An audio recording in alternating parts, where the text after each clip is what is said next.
Everybody, Dr. Diane, your chronic illness expert here, talking about can Lyme disease cause adrenal fatigue? And the short answer is yes, but I'm going to talk a little bit about what adrenal fatigue actually is and is not. There's a lot of confusion and how Lyme disease actually can contribute to this picture. So Lyme disease very, very, very rarely is a standalone disease, and it's a standalone disease pretty much only in its acute situation. When we have chronic Lyme, and that's when we really get the adrenal fatigue picture coming online. There are so many more processes that get involved because you've had Lyme for a long time and the body's been trying to deal with it. So things get a little haywire. So essentially what adrenal fatigue actually is. Adrenal fatigue is a bad term that's been circulated for a long period of time. And it's a bad term because it's not like the adrenals just get tired and stop working. It's not like the adrenals just wake up one day and they're like, I'm tired, I need to take a nap. That's not what's going on here. What actually is happening with adrenal fatigue is where there is a disconnection between the brain and the adrenals. And in this disconnection, the brain does not appropriately see the level of the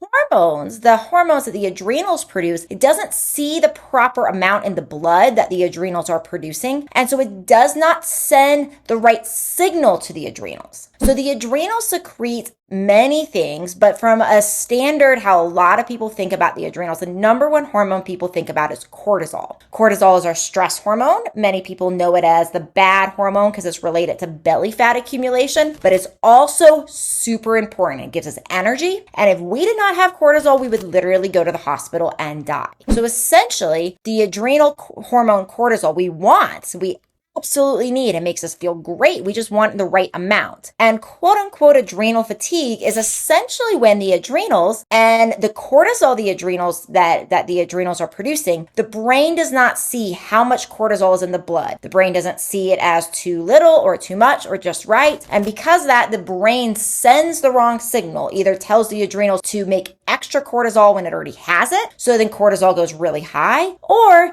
does not see that cortisol's low, so is not telling the adrenal glands to produce more of this hormone. And then we feel bad because when cortisol's really low, we are fatigued. So Lyme disease, one of the things that we will see is that anything that is a chronic stress can cause the brain to stop actually seeing what's happening with the adrenals. And Lyme disease, like many other illnesses and many other infections, are a chronic stress on the body. So part of healing from Lyme disease is actually going after the bacteria that causes Lyme, but it's also healing all of these other components of Lyme, like the subsequent, say, dysfunctions of the body, like this adrenal dysregulation picture. So I hope that's helpful. We will talk more about this and other things this month. Please do subscribe to make sure you get my next video. Please look down also in the show notes for my upcoming masterclass where you can ask me questions about this and get educated even more on the relationship of adrenals and Lyme, and make sure you're getting the proper testing and know what to ask your doctor about. All right, everybody, we'll see you in the next video.